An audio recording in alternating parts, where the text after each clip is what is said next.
Hey everybody, it's Tommy Canale and welcome back to Before the Lights podcast, the show that tells you how they made their mark. Today, we're going to talk about food, film, and possibly jewelry. She has worked for almost 30 years as a food and prop stylist, which includes commercials, print, cable programming, and web broadcast. Her client list is extensive. It includes Purina, McDonald's, Buffalo Wild Wings, and even Jenny O Turkey. She's the president emeritus of Minnesota Women in Film and Television. Let's welcome in Jody Lichtor. Jody, welcome to the show. Thank you. Thank you, Tommy. Nice to be here. Originally from Kansas, is that correct? I grew up in Kansas City, but I lived summers in Eau Claire, Wisconsin with my grandparents. But you started as a ballet dancer at age 4 and studied with master teachers in New York City and Kansas City, and even danced in the Kansas City Ballet in the 70s. Was this the first career outlook for you? No, actually not. I grew up on a cusp, but my family were all medical doctors. And I grew up on the cusp of where women really didn't do anything other than, most women, I should say, would go into nursing, librarian, teaching, whatever. And so it was automatically assumed I'd go into nursing until my father, who worked across the hall from a very generous dentist, said, "Joe, I think, what about dental hygiene for Jody? Because the hours are better and the pay is better and so forth." So I found myself switching during my prerequisites, switching over to dental hygiene and going into dental hygiene, which was something that I had to learn to embrace. Are you still doing that today? I am. Ideally, initially, I tried to get out of it many times. When I moved to New York City, I went back to school in graphic design and computer graphics and came back to the Twin Cities, purchased a diet and exercise business with a friend of mine, which I ran for 3 years. He did the part around the diet, which he had researched. And then I just decided I needed to find something that was more creative because I am not your typical hygienist. Freelance for many, many years as a hygienist and do temporary. I was the first temporary hygienist in the Twin Cities in the late 70s when I first moved here. And then eventually decided that I would try my hand in film and television. First commercial was with Sears shoes, did some wardrobe styling. And eventually I was called by one of the producers to do an infomercial for K-Tel for Ron Popiel's Rotisserie 2000. They knew I could cook, and he gave me the most extensive shopping list I've ever had.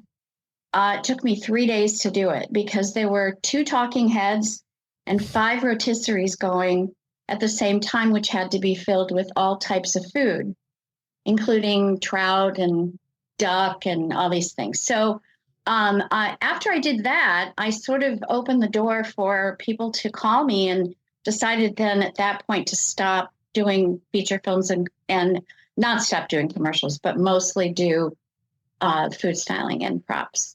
All right, let me back up just a little bit. As a child then, were you creative as a child? Always, yes. Were you like making things, or tell me some like examples of what you would do?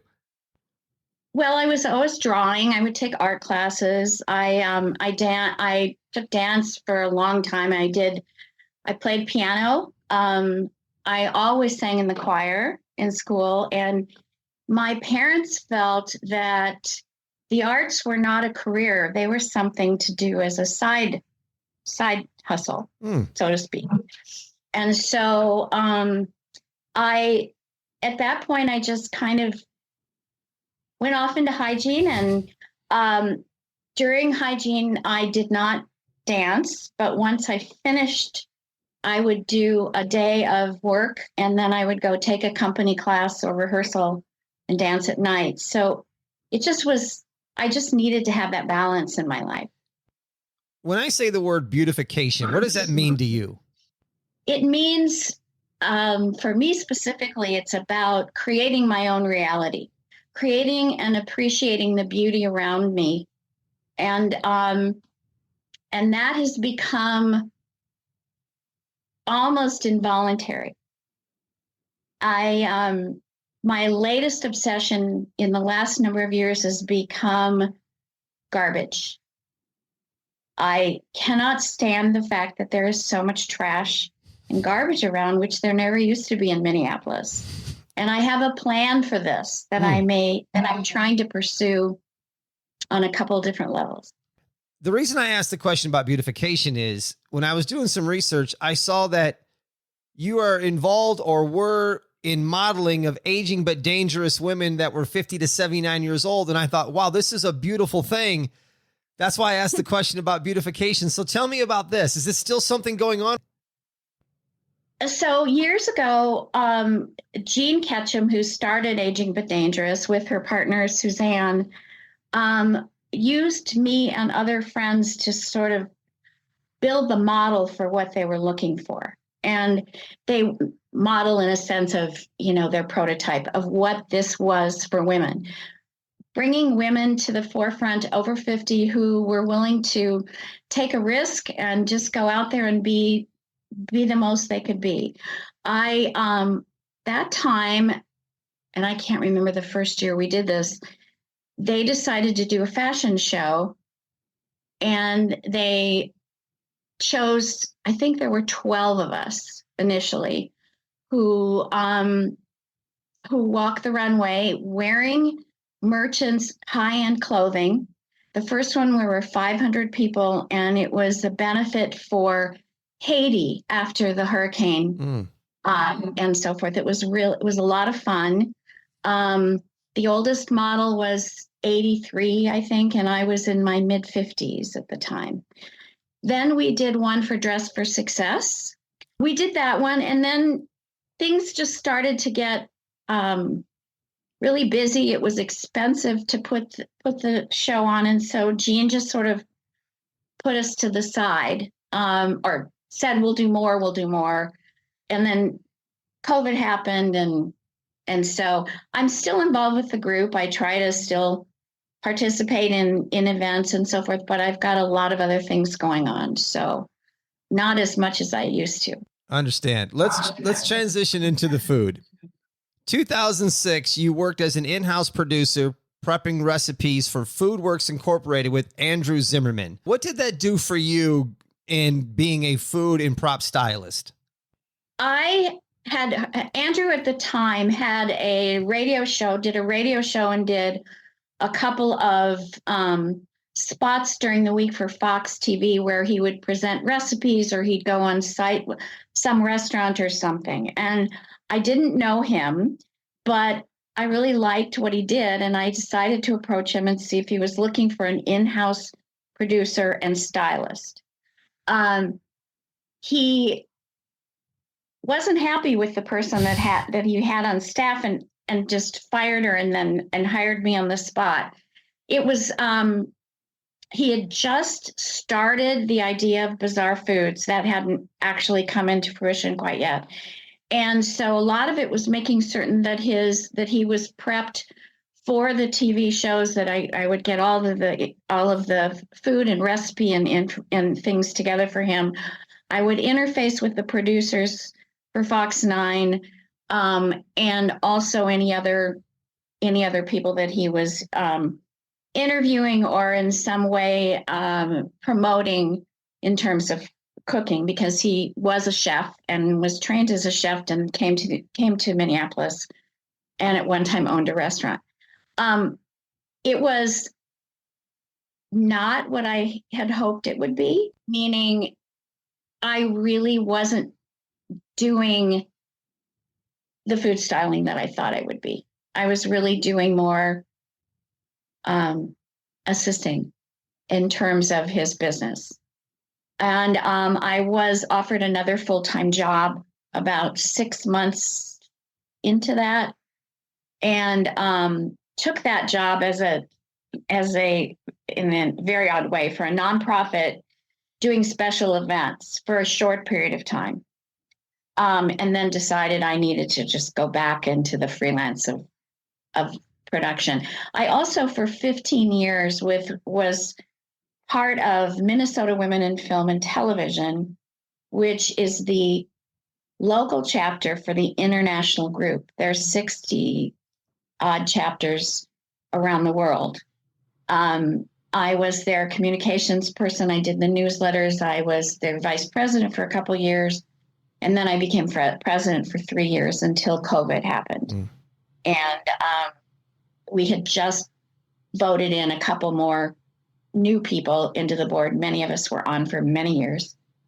And and then I stuck with it. It was hard to do it with an only online Zoom meetings with new members and people who hadn't actually served on a board before. So the next year my term was up and I stepped away a bit, but I'm still involved with the US group, which was formed as a support group for about 26, 28 chapters throughout the US.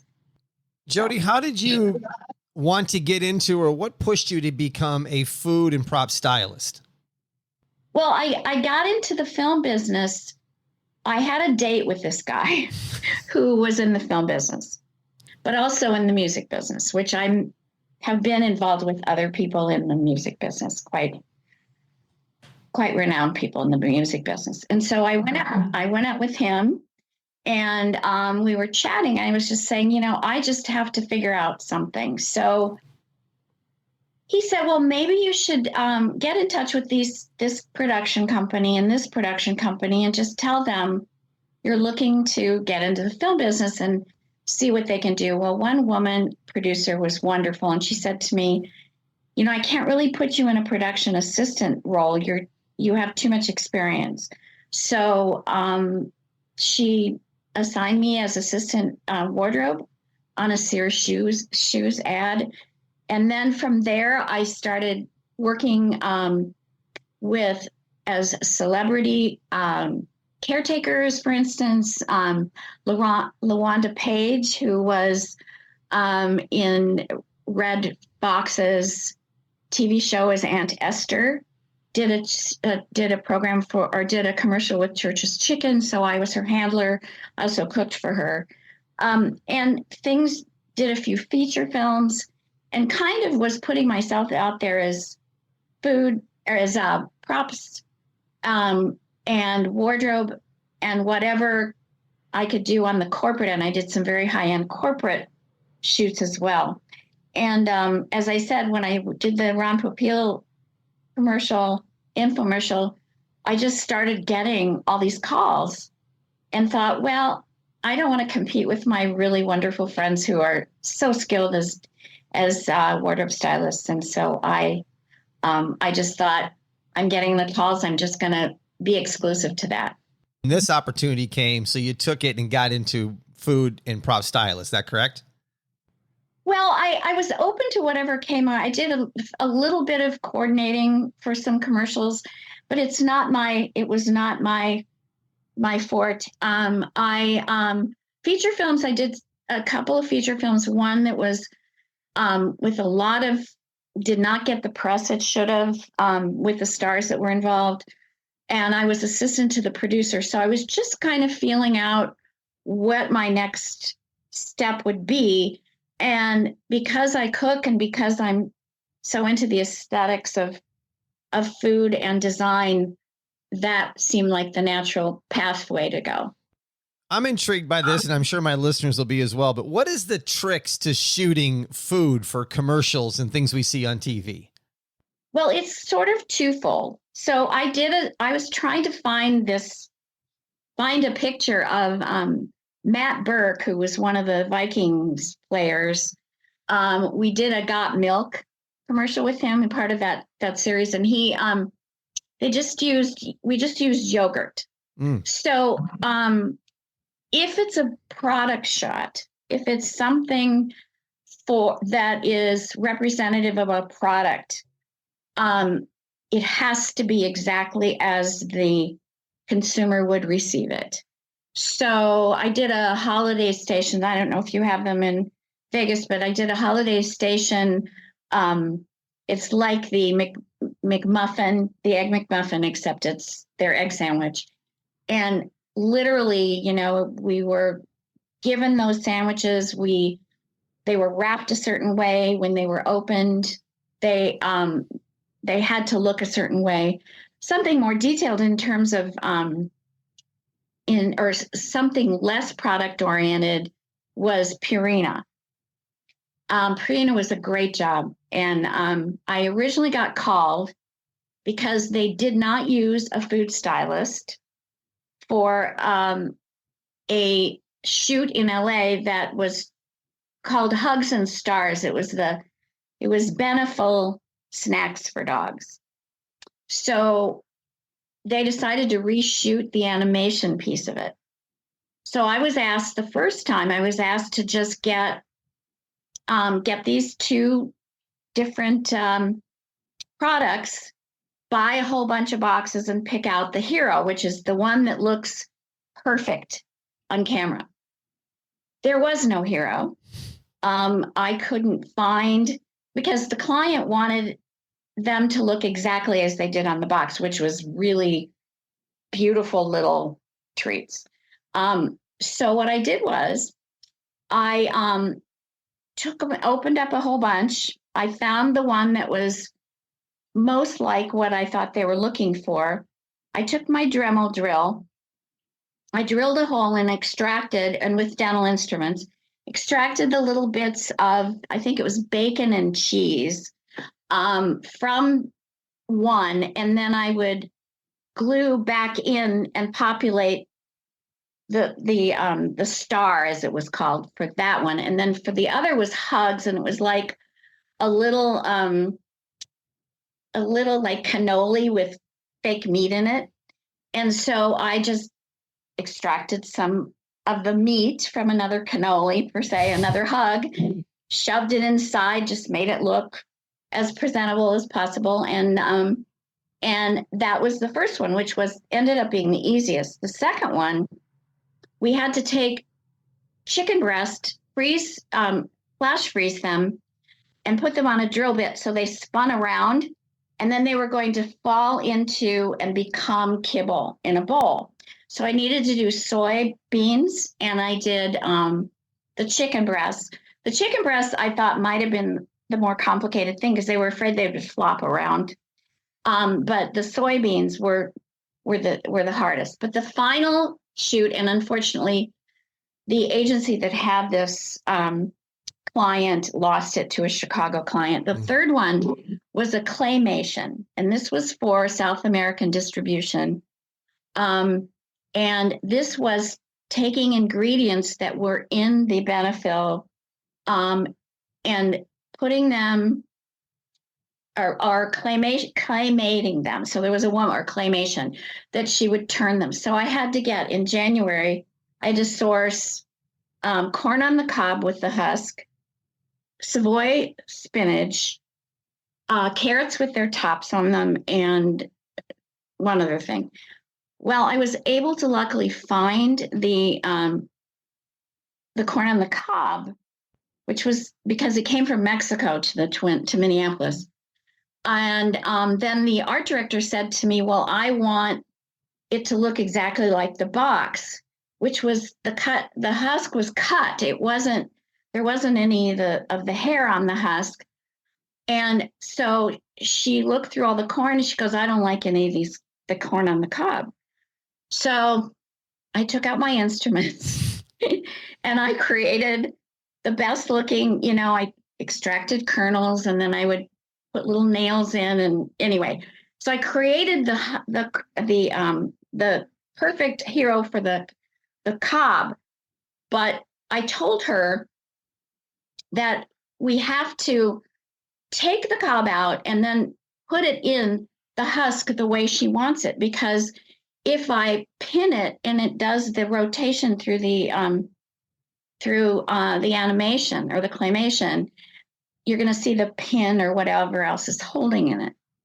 So we did it her way, and then, of course, we did it my way, which was the right way. And then she also said something like, I don't like all the hair I don't like all the distance between where the top of the corn meets top of the carrot greens meet the top. So she said, I want it shorter. So I dug a hole in I dremeled and then glued it in, whatever. So it's kind of like being MacGyver sometimes.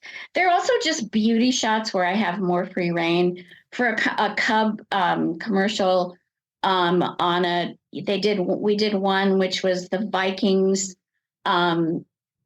tailgating, and I had this big grill that I was supposed to actually partially grill hamburgers for, and then they were going to use some smoke, and then they decided last minute we were going to actually cook it.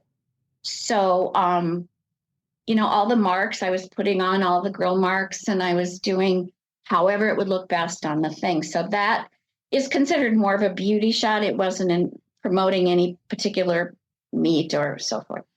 What kind of props are used to resemble actual food? I use real food. I did a Christmas catalog for Schwann's many years ago. There were two shooters, two photographers, and there were two stylists. And this particular division of Schwann's has frozen. It was called Impromptu Gourmet, and they send to the consumer the dish that all it has to do is be cooked. So everything is prepared. And so this particular shoot was to show what it would look like when we were done. Once we were shooting it. I was not allowed to use anything out of the ordinary that was not represented in the product that they opened and received. However, they did let me go outside and pull some weeds from the cement parking lot and use them for garnish. But in terms of, ice cream is a little bit more complicated. It's usually Crisco or some other inedible product. We use floats, something to hold up. Say I've got a little crisp floating in tomato soup. We base it so that we can set it on something, and then just the top of the soup will skim. For beer, if you blow in a straw, you can make the head on the beer. Same with Pepsi. I did a Pepsi commercial. All I had to do was deal with the Pepsi in the glass with the ice. Sometimes we use ice that isn't real. Sometimes we have to take and really make the droplets on outside of the glass so that they stay. I did a Leinenkugel beer one once. All I did was blow in the glass. It's so varied. And sometimes I have to actually do research. I lowered my day rate when I first started working in food styling, because we have some food stylists in town that were far more experienced than I, who were charging a lot more. And I also have this thing about waste. I know in many industries, there's a huge waste that comes into play. So I was assisting this stylist once on a fish fry package shot. And she sent me to the store, and this was many, many years ago. She sent me to the store to buy 144 perfect lemons. And I came back and I thought, oh, that's interesting. Maybe they're going to have some sort of prop with it and whatever. It was for one slice. And I don't operate that way. I will not. I just feel like I can make do with what I'm given, within reason. What is the trick then? Like when you see commercials of like hamburgers, or I should say cheeseburgers, and you see the cheese that's a perfect triangle, just bent over perfectly coming out of the bun. When you make that at home or you buy it, it never looks like that. Well, I did the last job I did before COVID. I was called by an agency in Chicago called 24/7 who had McDonald's as a client. And at the time, I didn't know what a web influencer was. There is a woman in town who shoots food, promotes herself. She eats it. She talks about it. Her Instagram is Hunger Diaries. Well, I was called by the McDonald's and they said, we're shooting at so-and-so's home. And are you available? Yes. Well, where's the nearest McDonald's? We're going to order the food for you. And I said, okay. And I told her. And I said, well, you're going to be there, right? The producer, she goes, no, I have a shoot in LA. And I went, okay. She said, you're going to send me pictures of what you're doing and I'll okay it, or I'll tell you where there needs to be more mustard or there needs to be this or that. So that's what we did. I mean, I picked up all this food again, 144 buns for one burger. We did order 2 burgers, which were already made up as they would sell them. And then I made French fries. And then I got all the FedEx sent all of their packaging to me that was going to be featured. And then she set up a table, her camera, and she just did her thing. And then in between shots, I would call Mandy and say, okay, well, there needs to be a little more mustard. Now, in order to melt things, I have there's a couple of different ways, but I have this heater that I happened to find from a craft store, which embosses things. So you put heat on it and then whatever bubbles. So if I put heat on it, it doesn't blow air. It will just melt it to whatever consistency I want it to be. So it's little things like that. Is being a food stylist a good paying job? Very.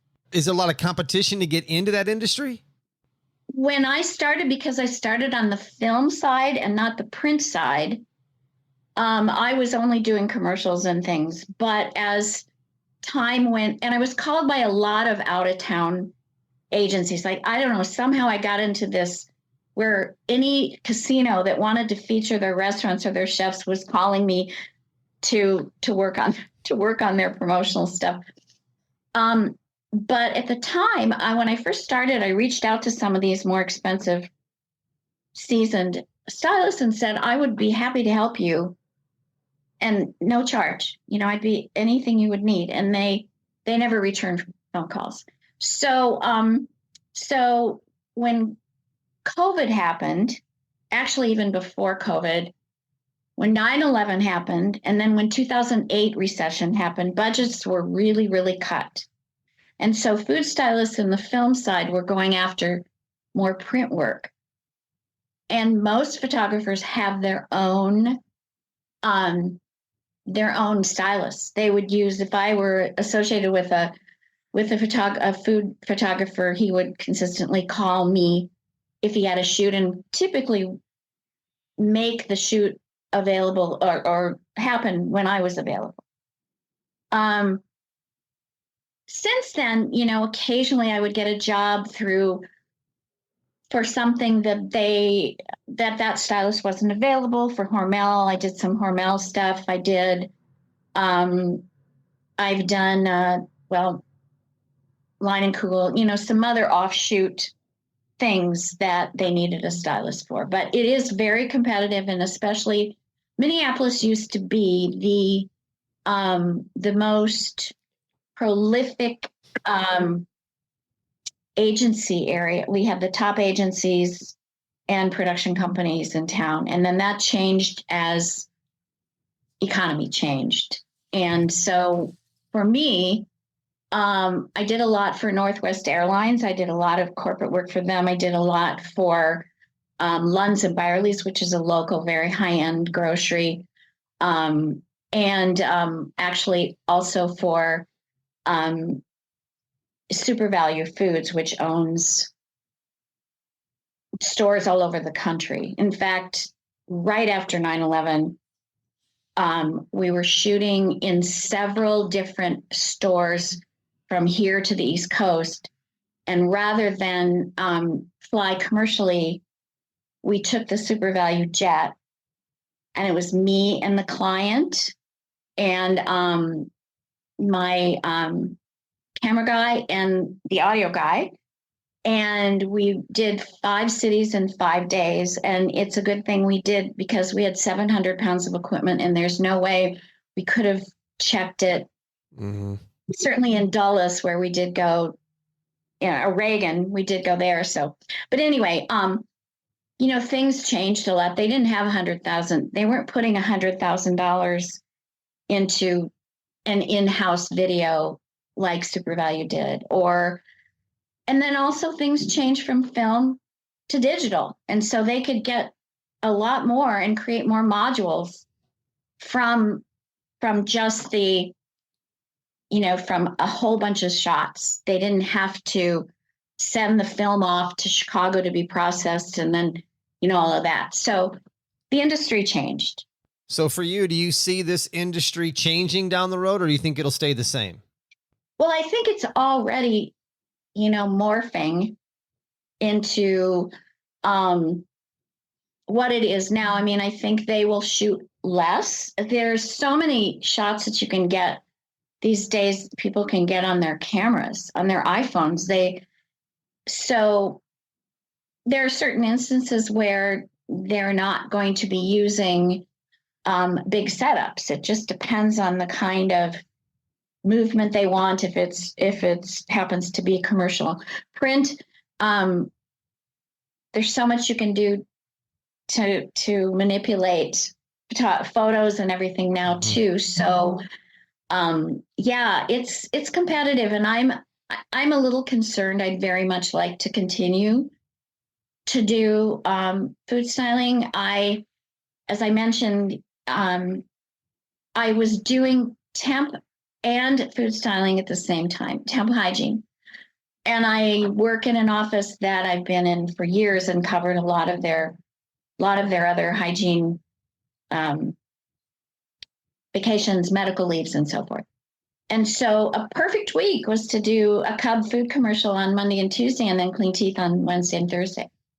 But that isn't happening right now. So like many industries, there are a lot of people who aren't willing to work anymore, or who in certain service, we're having a lot of trouble getting people who will work as a hygienist, restaurants, the whole thing. So there's a lot of change overall. We mentioned earlier that you been on the board of the Minnesota Women in Film and Television, but tell me about women who really cook. Okay, you did your research. You did. So a friend of mine told me that there was a group in town that had been developed by a very renowned writer, food writer and columnist in the Twin Cities by the name of Sue Zellickson. Sue is 85 or 6 now, I think. And she put together this group about 20, 30 years ago, I guess it is now, of people who work in the food industry. So there are makers, there are one of my friends does dry ingredient recipes and product that you just add the wet ingredients to. Some own restaurants. Some there's a couple food stylists in the group. There are people who have food trucks. I mean, there are all these women that work in the industry. And so actually years ago, when you get up at the meeting and you talk about what your needs might be as an employer or what you're doing and so forth. And I said to Sue, I think it would be fun to put something together between Minnesota Women in Film and Women Who Really Cook. And she goes, why don't you shoot a video for us? So we went into this beautiful restaurant and we shot our meeting there, the Women Who Really Cook meeting, where and food was provided and people go around. And so we did a video of that. Now they did another one last year out on a pizza farm in the country. where people just bring their chairs and order pizza and sit out and listen to music and so forth. So they've done another one since then. But I've just met some wonderful people there. I unfortunately was hoping that I would generate some work through that. But that's kind of a fallacy when you join groups like Minwift or Women Who Really Cook or so forth. We are networking groups, but a lot of people come in thinking they're there to find people to get a job with. And it isn't so much that. I think most of those business networking groups, it's hard to get business through them. It's more of just a gathering more than anything else. Well, in film and television, usually if you meet somebody who's a producer and they're doing a particular kind of project, they will bring in their friends. But food stylists, most of the people that I interfaced with in both groups were not looking for that particular genre. Vintage jewelry. You repurpose and design unique pieces. You said that you're creative. Is this something, Jody, that started where you did a couple pieces for yourself and people said, hey, where did you get that? And then pretty soon you're making it for friends and now you've turned it into a small business? Well, I'm wearing one. Wow, that's nice. Thank you. This started out, well, so how it started was my mother, who had amazing, beautiful jewelry, had gotten a piece where her wrist being so small, she took a little piece off of it and she gave it to me. She said, you could do something with this. And I thought, oh, I could put it on a chain or I could make a chain. And that's how it started. So it was in the maybe late 80s, maybe. And then I really became kind of infatuated with older pieces. So I took old and new pieces and combined them to make to redesign for people who said, oh, I have this necklace and I bought it and I don't like it. Can you redesign it? And I've done that. And I've also just created with pieces I've collected around the world. But this one in particular, I decided to make a charm necklace of shoes. And so I collected all these sterling charms of shoes. And in the meantime, collected some really cool other vintage charms and other charms. And I thought, I'm just going to make the whole thing charms that mean something to me. I will make this. I can be commissioned to do this.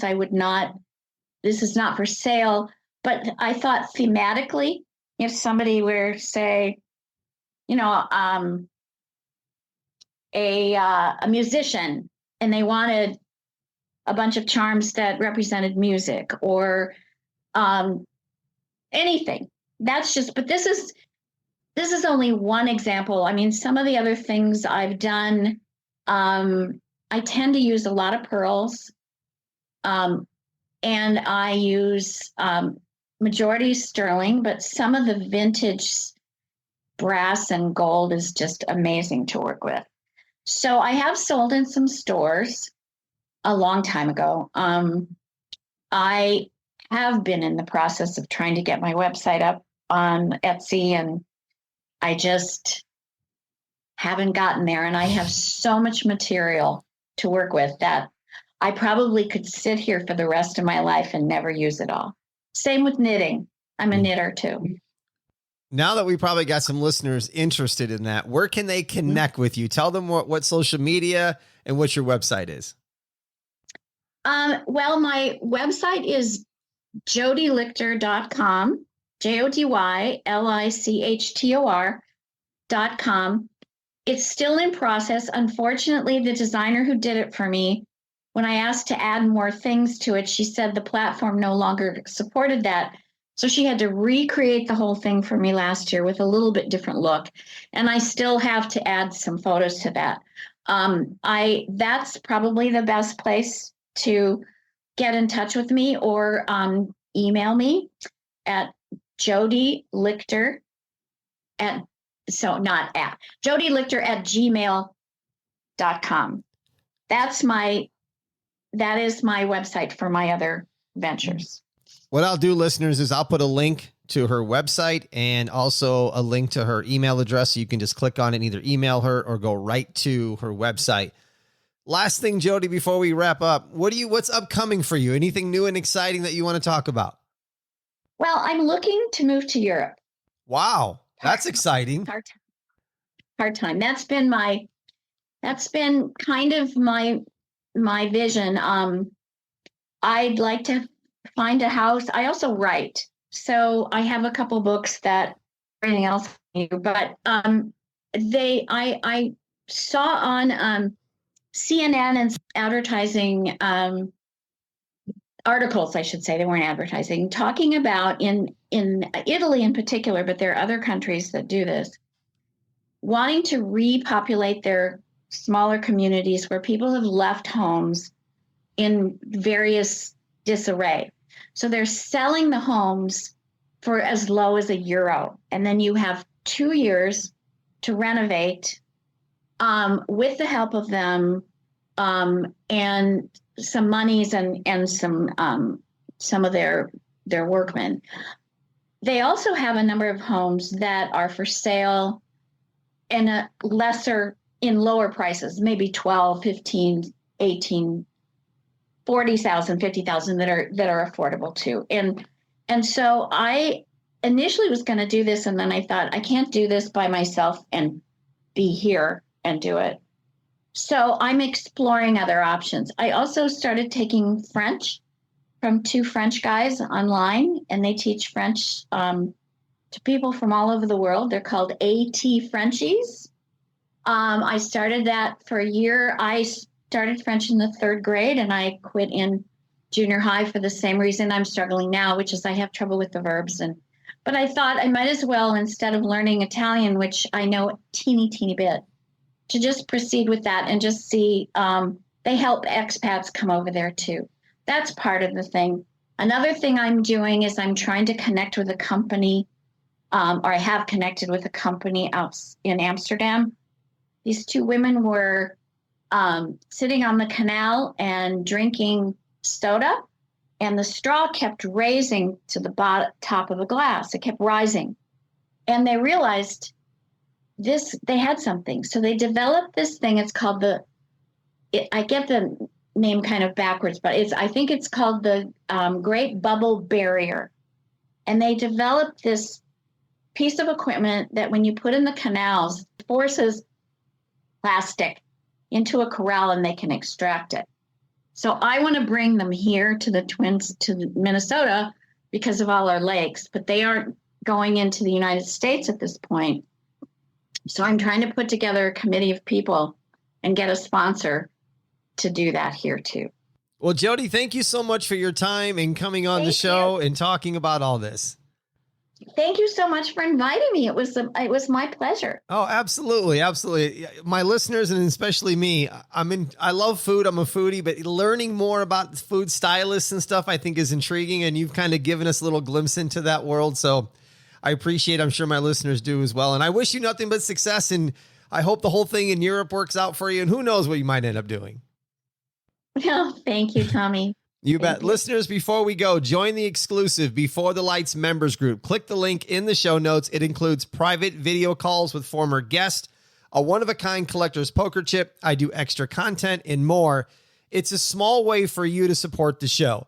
It costs you hardly anything. It's only $7.99 a month, and we have a great time on the Zoom calls as well. That's going to do it for this episode of Before the Lights.